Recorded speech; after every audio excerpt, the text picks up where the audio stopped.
Hey y'all, I wanted to preface the video that I'm going to put up in just a little while and kind of tell you about our adventure in Fort Gaines, Georgia, because we didn't necessarily tell it in the video. It was after the fact we realized some things. We went into Fort Gaines simply based on that Coca-Cola mural because Tim had seen a picture of it online, so we decided we'd go to Fort Gaines so we could see that mural. Well, we got there, and after you see the mural, that's kind of the first thing we saw as we went in. But after that, we came to these houses, and every house there is magnificent. It's old, and most all of them are in pretty decent shape. But the one we saw, what was the first one we saw, was not. It was the top part of the porch had fallen down, and it was. I said, you know, it's a Disappearing South series, and right now it appears to be a Disappearing South series. However, I'm very hopeful that somebody will come along, like they have for most of those houses in this wonderful place, and somebody will put it back together and make it not a Disappearing South, but just a part of history, a living part of history.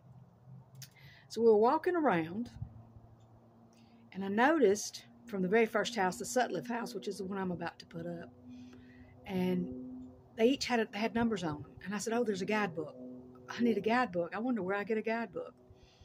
And then we went on and we continued along. And this nice lady came up on a golf cart.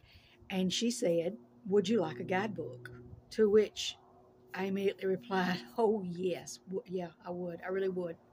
So we went down to her house. She told us where she lived. We walked down to her house. And she gave us a guidebook, and then she asked us if we wanted to go inside. So there will be several more videos of Fort Gaines to come besides this one. Well, at least 2 more.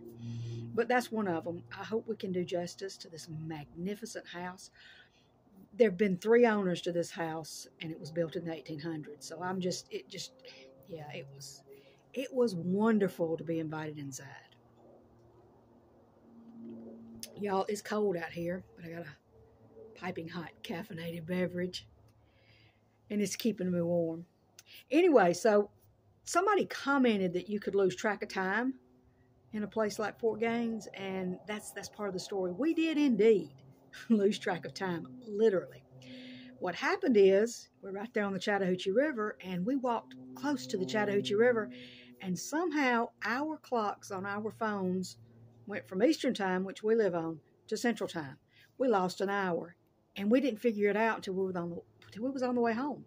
So we didn't know we had lost an hour. So we literally lost an hour. But we had plans to go to several different places that day. But once we got to Fort Gaines, I mean, that was it. We just kind of stayed there. We went over and got the covered bridge, the Cohelee Creek covered bridge. It was about 15 or 20 minutes away, and we went and grabbed that too. But at that point, we did not realize we had lost an hour in time, and we may not have gone over there if we had known our clocks had gone backwards. And for some reason, my phone, and Tim's as well, it will switch back to Central Time when you cross that line. But when you come back across to the Eastern Time zone, it never goes back to Eastern Time. You have to turn the phone off and back on. I don't know what that glitch is about. But this was our adventure in Fort Gaines. There's still a video that is Frontier Village, which is a little bit more than just the Frontier Village, but it was awesome. Everything about it was awesome. We only did 1 intro and 1 outro because we didn't know what we were going to do with the footage or how we were going to divide it up. And now, today, I'm going to put up the Sutlive house and 1 other house. Now, that's the guidebook. 1 other house, the house beside the Sutlive house. It's the Grimsley House. And every house there had a story. Every house there had a story. So, I hope y'all enjoy this video. Oh, and I wanted to make this announcement too while I'm here. We're going to try to go live tomorrow at 6 p.m. Eastern Time. If we still know what Eastern Time is, hopefully we'll be right. We'll be on the right time zone. So, we hope you enjoy this video. If you fell in love with the Sutlive house and the Grimsley house, both of them, just really love them. Let me see what it says in here about the Sutlive house. I didn't have this when I was looking at the Sutlive house. So, the Sutlive House was built around 1820, and I hope you enjoy this video. Y'all see butterscotch back there. All right, y'all, this says Sutlive House. It's an 1820 historic landmark. There used to be a sign hung right there. Please watch where you're stepping. I refuse to watch where I'm stepping. Y'all see what I'm looking at? A hole right behind you. Y'all look at what I'm looking at and you'll understand why I'm gonna refuse. I don't think I can get the whole house in here, but I am gonna look where I'm going to back up because I probably need to. Look at this. I'll get it. Oh my goodness. All right, y'all, this is a Disappearing South series. Look at that porch, the top of that porch. Love those French doors up there. Well, I want to know what this is right here. It used to be a sign. It probably named the house. It probably said Sutlive House. Hopefully they'll remodel this thing. It don't look like it. Tim's right though. Hopefully they'll remodel this thing.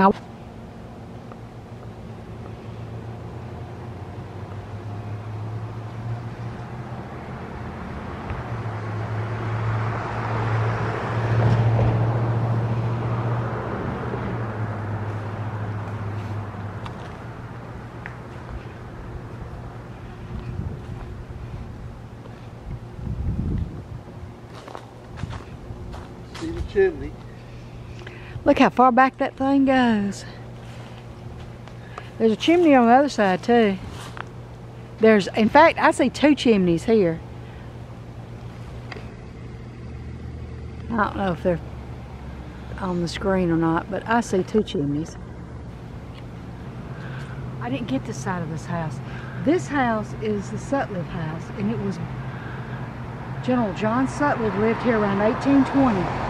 He was from Tennessee, and he was called Chaffee by the Native American friends, which means white rabbit. He operated a ferry across the Chattahoochee River until the first bridge was built in 1841. Cool.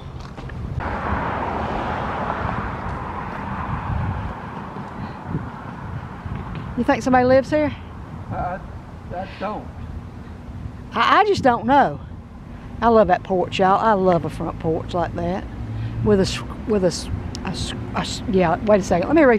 I love a front porch with a swing like that. I'm trying to say a screened in part, because part down here is screened in, and then that's the swing. I'm gonna read it because I hadn't learned this lesson yet, but we're gonna stop and stand still and just focus on the house. You see all the Spanish moss that adds to the haunting beauty. Okay, this is the Grimsley House. What a name.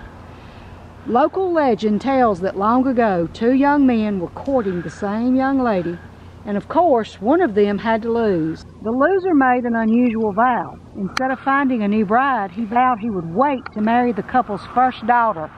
Believe it or not, he did. After the old man's death, his widow came to Fort Gaines and ordered this house from the Sears and Roebuck catalog, which was delivered on the Central of Georgia Railroad and assembled by local builders. This is the Sears house, y'all.